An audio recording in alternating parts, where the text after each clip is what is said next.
विद्यार्थी मित्र हो, नमस्कार। इन्फिनिटी अकॅडमीमध्ये आपणा सर्वांचं स्वागत आहे। विद्यार्थी मित्र हो, भारतीय स्वातंत्र्याच्या अमृत महोत्सवी भारत सरकार व महाराष्ट्र सरकार यांच्या माध्यमातून वेगवेगळ्या सरकारी अधिकाऱ्यांच्या सरकारी कर्मचाऱ्यांच्या पोस्ट भरण्यात येत आहे। त्यातही महाराष्ट्र राज्य सरकारने जाहीर केलेल्या 75,000 पोस्ट भरण्याचा कार्यक्रम जो आहे तो सध्या चालू आहे आणि त्यामध्ये महाराष्ट्र राज्य सरकारच्या कृषी विभागाची भरती 2023 मध्ये राज्य सरकारचं नवीन नोटिफिकेशन आत्ताच 3 तारखेला डिक्लेअर झालेलं आहे। कृषी विभागामध्ये अत्यंत महत्त्वाच्या अशा प्रकारच्या पदांची भरती या माध्यमातून महाराष्ट्र शासन करणार आहे। त्यामध्ये लघुलेखक म्हणजे ज्याला आपण स्टेनोग्राफर म्हणतो, लोअर ग्रेड हायर ग्रेड स्टेनोग्राफरच्या काही पोस्ट आहे, त्याचबरोबर सीनियर क्लर्कच्या पोस्ट आहे, सहाय्यक अधीक्षक अशा प्रकारच्या वेगवेगळ्या अत्यंत चांगल्या पोस्ट आहे। पोस्टची परीक्षा सिस्टीम सुद्धा अत्यंत चांगली आहे की ऑनलाईन कम्प्युटरच्या माध्यमातून तुमची जे आहे ते तुमची परीक्षा घेतली जाईल आणि त्या माध्यमातून तुम्हाला जे आहे ते तुम्हाला पुढे त्यातील संधी उपलब्ध करून दिली जाईल। सामान्य ज्ञान, गणित, मराठी, इंग्लिश एवढेच विषय जे आहे ते तुम्हाला घेऊन पुढे जायचं आहे आणि या माध्यमातून स्वतःची महाराष्ट्र शासनामध्ये एक पोस्ट आपली जे आहे ते फिक्स करायची आहे कृषी विभागामध्ये। पण ही पोस्टचा फॉर्म भरत असताना कोणकोणती अत्यावश्यक कागदपत्रे आपल्याकडे हवी किंवा फॉर्म भरण्याच्या काळात किंवा फॉर्म भरण्याच्या आधीच आपल्याकडे कोणकोणत्या कागदपत्रांविषयी व्यवस्थित माहिती, त्याचा डाटा व्यवस्थित हवा, या संदर्भात आज आपण हा व्हिडिओ बघतो आहोत। इन्फिनिटी अकॅडमीमध्ये आपणा सर्वांचं स्वागत आहे। आपण बघतो आहोत कृषी विभाग भरतीमध्ये लघुटंक लेखक, लघुलेखक, वरिष्ठ लिपिक, सहाय्यक अधीक्षक यासाठी कोणकोणती कागदपत्रे लागणार, त्याचबरोबर रिझर्वेशन्सच्या ज्या काही कॅटेगरीज आहे त्या आरक्षणाच्या बाबतीत महत्त्वाच्या तरतुदी काय काय आहे। या जर एकदा गोष्टी तुमच्या क्लिअर झाल्या तर फॉर्म भरण्यामधली जी क्लिष्टता आहे ती दूर होऊन तुम्हाला जे आहे ते प्रॉपर रीतीने फॉर्म भरता येऊन आपल्या अभ्यासावर कॉन्सन्ट्रेशन करता येईल। व्यवस्थित लक्ष द्या, आपण बघणार आहोत कोणकोणती कागदपत्रे लागणार। मग पहिलाच मुद्दा आहे की महाराष्ट्र शासनाच्या कृषी विभागाच्या माध्यमातून दुय्यम सेवा निवड मंडळाच्या माध्यमातून ज्या काही परीक्षा घेतल्या जायच्या त्या परीक्षा आता सरळ सेवेने भरण्याकरता महाराष्ट्र शासनाने जाहिरात दिलेली आहे आणि यामध्ये भरपूर साऱ्या जवळजवळ 218 पोस्टचा संदर्भ जो आहे तो यामध्ये दिलेला आहे। यामध्ये पदसंख्या आणि आरक्षणाच्या बाबतीत तरतुदी महाराष्ट्र शासनाने किंवा कृषी विभागाच्या या ॲडमध्ये आधीच डिक्लेअर केलेले आहे। सांगण्यात आलेलं आहे की प्रवर्गनिहाय जे काही आरक्षण आता दिलेलं आहे या प्रवर्गनिहाय आरक्षणामध्ये काही बदल होऊ शकतात। जशी पोस्ट परीक्षेची पद्धत पुढे पुढे जाईल तसतशा काही प्रवर्गांमध्ये जर जागा उपलब्ध झाल्या किंवा काही प्रवर्गांच्या जागा कमी झाल्या तर त्यामध्ये आवश्यक ते बदल करण्याचा अधिकार राहणार आहे। त्याबरोबरच परीक्षा स्थगित करणे, रद्द करणे, अंशतः बदल करणे या संदर्भात जे आहे ते निर्णय ते जे आहे ते प्राधिकरणाकडे राखून ठेवण्यात आलेले आहे। पण या व्हिडिओमध्ये आपल्याला सर्वात महत्त्वाचा मुद्दा बघायचा आहे। महिला असतील, खेळाडू असतील, माजी सैनिक असतील, प्रकल्पग्रस्त, भूकंपग्रस्त, अंशकालीन, दिव्यांग तसेच अनाथ यांच्या आरक्षणासंदर्भात काय काय तरतुदी आहे यावरच आपला फोकस असणार आहे आणि या संदर्भातच आपल्याला चर्चा करायची आहे। तर विद्यार्थी मित्र हो, प्रथमच महिलांकरता काय तरतुदी असतील हे महाराष्ट्र शासनाच्या या जाहिरातीमध्ये क्लिअर केलेलं आहे की महिलांसाठी आरक्षित पदाकरता जेव्हा तुम्ही दावा करतात, अगदी तुम्ही ओपनमधून महिलांचा ओपनमधून जरी फॉर्म भरत असाल, जर तुम्हाला ओपनमधील 33% महिला कॅटेगरीचा फायदा पाहिजे असेल तर त्यासाठी सुद्धा तुम्हाला महिला आरक्षणाचा लाभ घ्यावयास असल्यास त्यामध्ये न चुकता महाराष्ट्र शासनाचे आदिवासी असल्याबाबत म्हणजे तुमचं जे डोमिसाईल सर्टिफिकेट आहे ते डोमिसाईल सर्टिफिकेट तुमच्याकडे असणं अत्यावश्यक आहे। जर तुम्हाला महिला आरक्षणाचा लाभ घ्यायचा असेल तर कोणत्याही कॅटेगरीतील महिला आरक्षण असो, अदरवाईज अनरिझर्व म्हणजे ओपनमधील महिला आरक्षणाचा लाभ असो, तर तुमच्याकडे ते डोमिसाईल सर्टिफिकेट असणं गरजेचं आहे। आणि त्याचबरोबर नॉन क्रिमिलेअरमध्ये मोडत असल्यास अनुसूचित जाती आणि जमाती वगळून म्हणजे SC आणि STला नॉन क्रिमिलेअरची गरजच नाही, पण OBC असेल, ओपन असेल, इतर प्रवर्ग असेल, या कोणत्याही प्रवर्गातील महिलांना जर या परीक्षेचा फॉर्म भरायचा असेल आणि महिला आरक्षणाचा लाभ घ्यायचा असेल तर डोमिसाईल सर्टिफिकेट आणि त्याचबरोबर नॉन क्रिमिलेअर प्रमाणपत्र ते जे आहे ते तुमच्याकडे असणं आवश्यक आहे असं या जाहिरातीमध्ये सांगण्यात आलेलं आहे। त्याचबरोबर जे काही वेगवेगळ्या जाती जमातीचे उमेदवार असतील, SC उमेदवार असतील, ST उमेदवार असतील, अदर काही प्रवर्गाचे उमेदवार असतील, त्यांना या परीक्षेचा फॉर्म भरण्याच्या आधीच तुमच्याकडे त्या प्रत्येक विशिष्ट जाती समूहाचं प्रमाणपत्र म्हणजे कास्ट सर्टिफिकेट असणं गरजेचं आहे, हेही या जाहिरातीमध्ये आधीच नमूद करण्यात आलेलं आहे। यानंतर समांतर आरक्षणाच्या बाबतीत ज्या काही तरतुदी आहे त्यानुसार आर्थिकदृष्ट्या दुर्बल घटक जे आहे, आर्थिकदृष्ट्या दुर्बल घटक ज्यांना आपण EWS किंवा economically backward, economically weaker classes, याचा जो काही संदर्भ आहे, या संदर्भात शासनाने काही प्रमाणपत्र जे ते प्रमाणपत्र आपल्याला सांगितलेली आहे। त्यामध्ये EWS प्रमाणपत्र आहे, ते EWS प्रमाणपत्र तुम्हाला सक्षम अधिकाऱ्याकडून मिळालेला जे ते पुरावा म्हणून सादर करावं लागेल आणि यदाकदाचित ते प्रमाणपत्र नसेल तर तुम्हाला नॉन क्रिमिलियर तुम्हाला जे ते दाखवावं लागणार आहे। जर तुमच्याकडे EWSचं प्रमाणपत्र असेल तर नॉन क्रिमिलियर दाखवण्याची गरज नाही, पण जर EWSचं प्रमाणपत्र नसेल पण तुम्हाला आम्ही आर्थिकदृष्ट्या मागासवर्गीय गटात आहोत हे दाखवायचं असेल तर नॉन क्रिमिलियर सादर करावं लागणार आहे। त्याचबरोबर मागास म्हणून मान्यता मिळालेल्या समाजाच्या वयोमर्यादेमध्ये सवलत घेता यावी यासाठी मागास प्रवर्गांसाठी वयोमर्यादेमध्ये जी काही सवलत आहे ती सवलत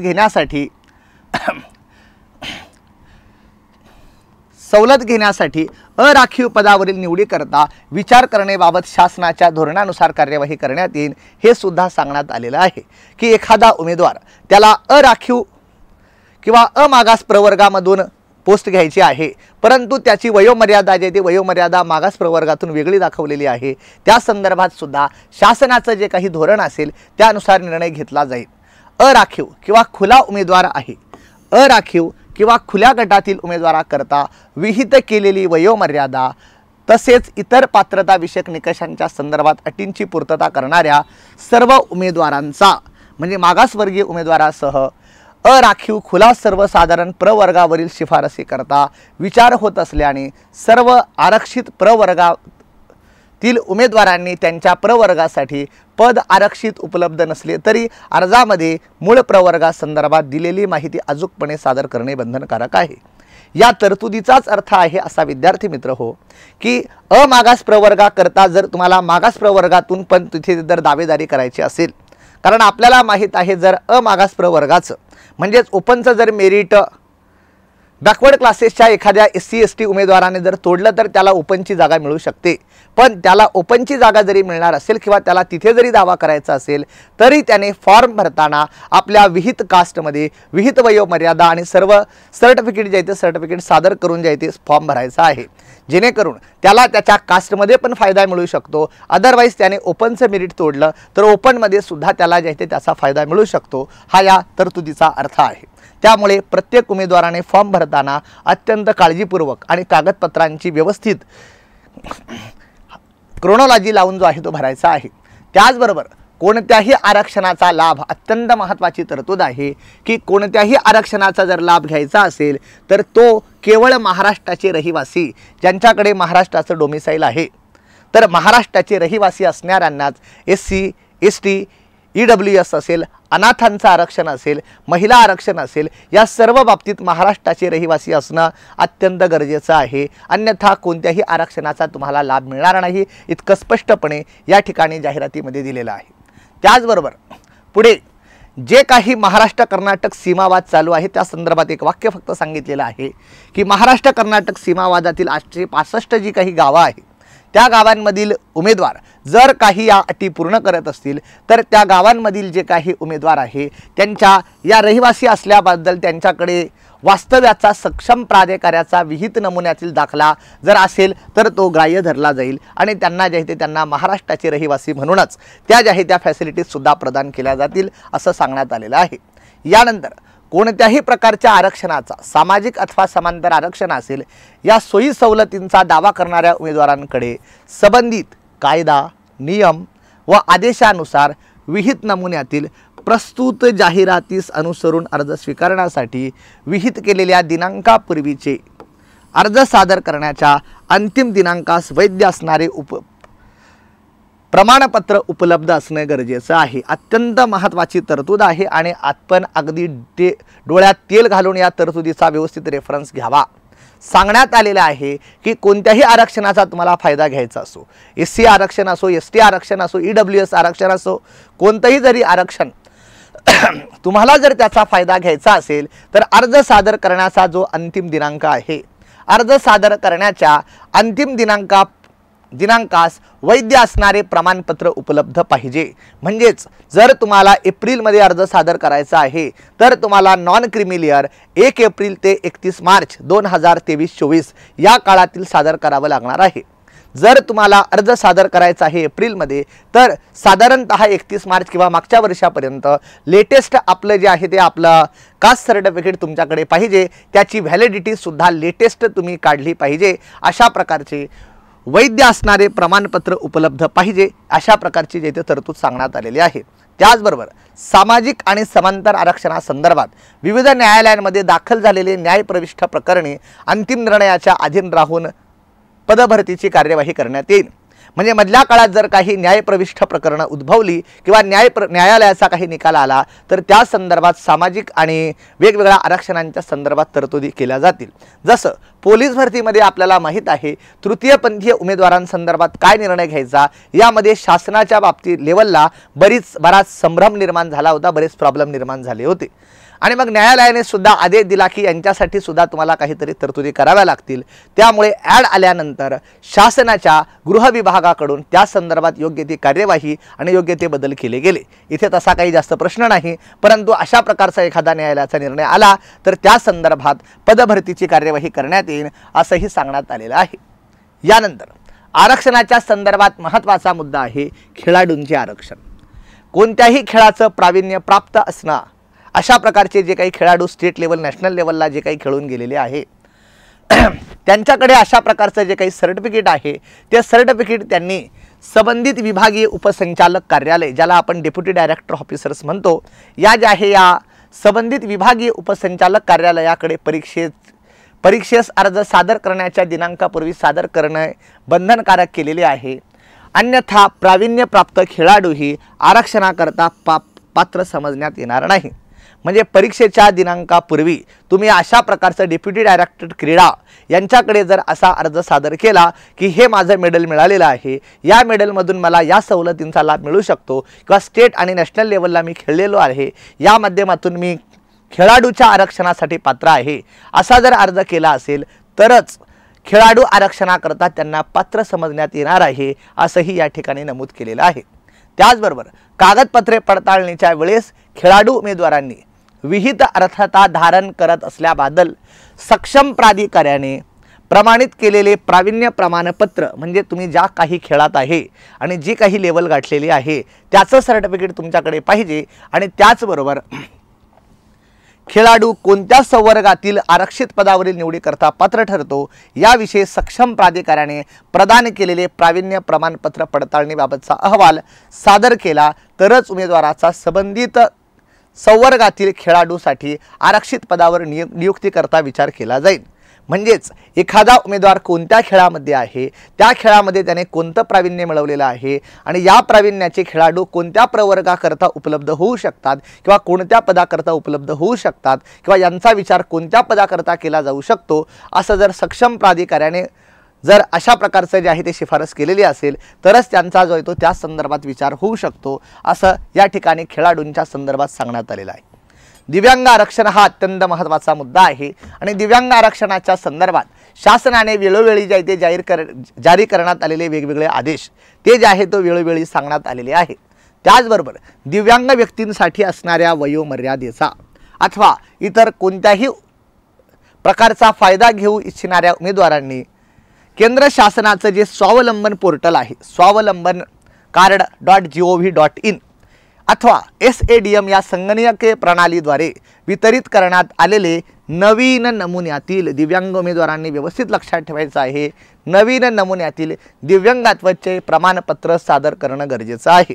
म्हणजे त्यांच्याकडे आताही दिव्यांगत्वाचं प्रमाणपत्र असेल, परंतु केंद्र सरकारच्या swavlambancard.gov.in या पोर्टलद्वारे मिळवलेलं प्रमाणपत्र किंवा SADM या संगणकीय प्रणालीद्वारे करण्यात आलेले नवीन नमुन्यातील दिव्यांगत्वाचे प्रमाणपत्र सादर करणं गरजेचं आहे। हा एक नवीन महत्त्वाचा बदल आपल्याला जो आहे तो आपल्याला समजून घ्यावा लागणार आहे।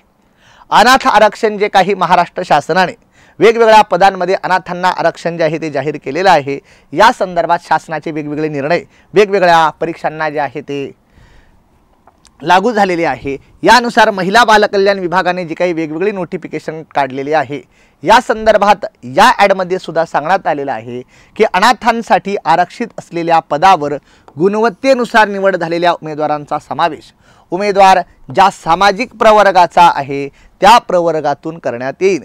जरी उमेदवार अनाथ असला तरी अनाथांसाठी जर आरक्षित पदावर गुणवत्ता म्हणजे मेरिट लावलं जाईल आणि मेरिटनुसार निवड झालेल्या उमेदवारांचा समावेश ज्या सामाजिक प्रवर्गात आहे त्या सामाजिक प्रवर्गात त्याचा समावेश करण्यात येईल असं सांगण्यात आलेलं आहे। त्याचबरोबर अनाथ आरक्षणाचा दावा केलेले जे उमेदवार आहेत त्यांच्याकडे सद्यस्थितीत उपलब्ध असलेलं जे काही अनाथ असल्याचं प्रमाणपत्र आहे ते अनिवार्य आहे की सक्षम प्राधिकाराने त्यांना अनाथ असल्याचं प्रमाणपत्र दिलेलं पाहिजे, ते त्यांच्याकडे ऑलरेडी फॉर्म भरताना उपलब्ध असलं पाहिजे। त्याचबरोबर या कार्यपद्धतीत अनाथ प्रमाणपत्र त्याचबरोबर महाराष्ट्र राज्याचे अधिवास प्रमाणपत्र कागद पडताळणीवेळी सादर करणे गरजेचे राहील, अन्यथा अनाथ आरक्षणाचा दावा विचारात घेतला जाणार नाही।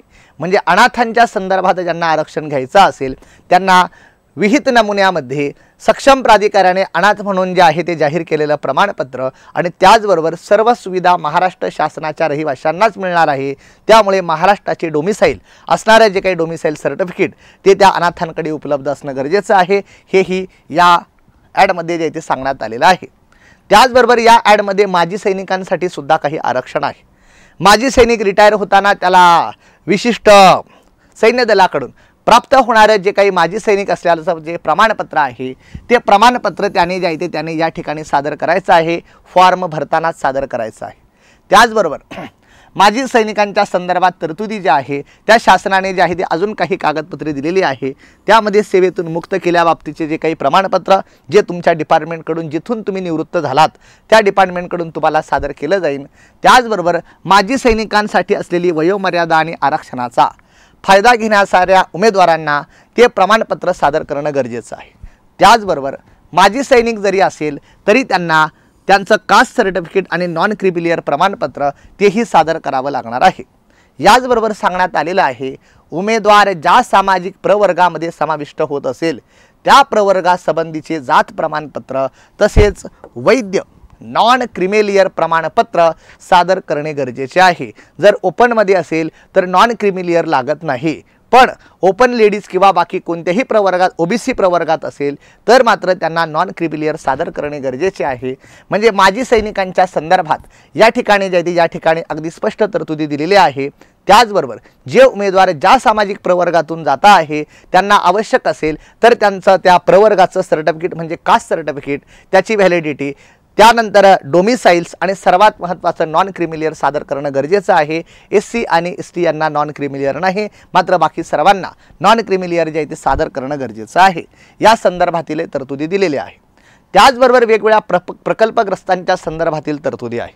काही जागा जर बघितल्या तर प्रकल्पग्रस्तांसाठी आरक्षित आहे आणि यानुसार प्रकल्पग्रस्तांसाठी सुद्धा त्यांनी जे आहे ते प्रकल्पग्रस्त असल्याचं प्रमाणपत्र या संदर्भात सादर करणं गरजेचं आहे। प्रकल्पग्रस्त असो, भूकंपग्रस्त असो, अंशकालीन पदवीधर अंशकालीन कर्मचारी असो, सर्व आरक्षण महाराष्ट्राचे डोमिसाईल असणाऱ्यांनाच उपलब्ध आहे। त्यामुळे डोमिसाईल हा या कागदपत्रांमधील एक महत्त्वाचा जो महत्त्वाचा घटक ठरतो आहे। यानंतर भूकंपग्रस्तांसाठी शासन आदेशानुसार जे आहे ते आरक्षण असेल, जे आपल्या ॲडमध्ये ऑलरेडी जे आहे ते ऑलरेडी सांगण्यात आलेलं आहे। त्याचबरोबर पदवीधर अंशकालीन कर्मचारी की जे कर्मचारी महाराष्ट्र शासनाच्या पोस्टमध्ये आहे परंतु ते पदवीधर अंशकालीन म्हणून काम करता आहे, म्हणजे त्यांना शक्यतो कोणती शिफ्ट नसते किंवा ते जे आहे ते थोडा काळच महाराष्ट्र शासनाचे काम करतात, अशांसाठी सुद्धा काही बाबतीत महाराष्ट्र शासनाने आरक्षण ठेवलेलं आहे। आणि या संदर्भात सुद्धा पदवीधर अंशकालीन कर्मचाऱ्यांसाठीचे आरक्षण ते वेळोवेळी महाराष्ट्र राज्य शासनाने जाहीर केलेल्या वेगवेगळ्या फॉर्मनुसार असणार आहे। तर अत्यंत महत्त्वाची, अत्यंत इम्पॉर्टंट आणि अत्यंत महत्त्वाच्या काळात आलेली ही ॲड आपल्यासाठी एक सुवर्ण संधी आहे।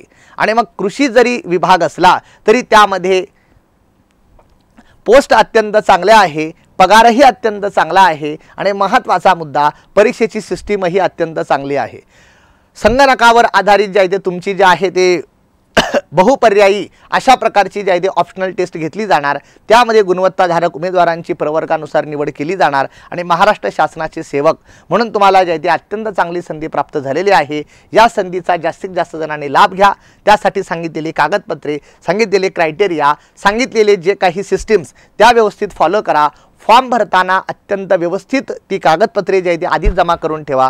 कागदपत्रांसंदर्भात कोणताही डाऊट असला तरी आमचा जे आहे ते नंबर आहे 90 28 08 95 95 किंवा 90 22 98 32 12 या कोणत्याही नंबरवर कॉल करा। तुम्हाला कागदपत्रांच्या संदर्भात अ पासून ञ पर्यंत किंवा ए पासून झेड पर्यंत सर्व माहिती सांगितली जाईल, पुन्हा पुन्हा सांगितली जाईल, त्याची कोणतीही काळजी करू नका।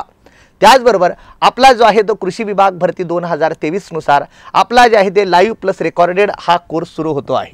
आत्ताच म्हणजे अगदी उद्या परवापासून आपला हा कोर्स 10 एप्रिल 2023 पासून सुरू होतो आहे। ज्या उमेदवारांना शक्य असेल त्यांनी लाईव्ह कोर्स जॉईन करण्याचा प्रयत्न करा आणि ज्यांना जरी शक्य नाही झालं तरी त्यांच्यासाठी लाईव्ह कोर्सला झालेली लेक्चर्स आपण रेकॉर्डेड स्वरूपात उपलब्ध करून देणार आहोत, जी लेक्चर्स तुम्हाला भरपूर वेळेस बघता येतील आणि अधिक आपल्या पोस्टसाठी आपला दावा अधिक चांगल्या प्रकारे सिद्ध करता येईल।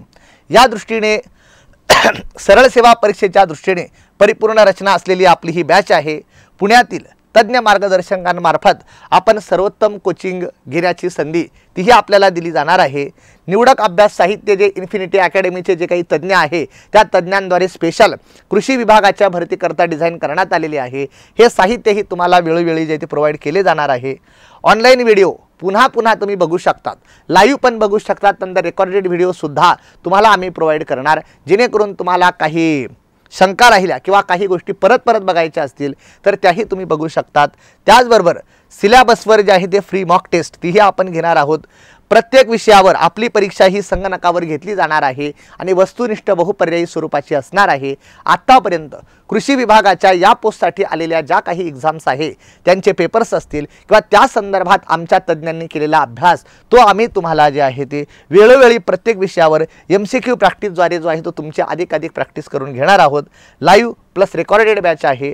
फी अत्यंत माफक आहे। घरात बसून तुम्हाला जे आहे ते एवढ्या चांगल्या पोस्टचा सिलेबस अत्यंत व्यवस्थितरित्या कंप्लीट करता येईल आणि या माध्यमातून तुम्हाला पुन्हा एकदा विनंती आहे, फॉर्म भरण्यासंदर्भात, जाहिरातीसंदर्भात, आरक्षणासंदर्भात, कागदपत्रांसंदर्भात कोणताही डाऊट असेल तर निशंकपणे आमच्या 90 28 08 95 95 या नंबरवर कॉल करा। या नंबरवर तुम्हाला उपलब्ध असणारी कागदपत्र कोणती हवी आहे, तुमच्याकडे कोणती आहे, कोणत्या पिरियडमधली काढावी लागतील, या सर्व संदर्भात इत्थंभूत माहिती दिली जाईल। तुमच्या सर्व शंकांचं निरसन करण्यास आम्ही कटिबद्ध आहोत आणि इन्फिनिटी अकॅडमीच्या माध्यमातून ही जी बॅच सुरू होते आहे याचा जास्तीत जास्त जणांनी फायदा घ्या आणि महाराष्ट्र शासनाची जी काही 75,000ची जी काही भरती आहे त्यामध्ये आपलीही एक पोस्ट सिद्ध करा आणि स्वतःच्या भविष्याची शिल्पकार व्हा। इन्फिनिटी अकॅडमीच्या माध्यमातून आपले जे आहे ते पुनश्च एकदा खूप स्वागत। आणि तुम्हाला जर काहीही अडचण आली तर आमचा नंबर नेहमी लक्षात ठेवा, 90 28 08 95 95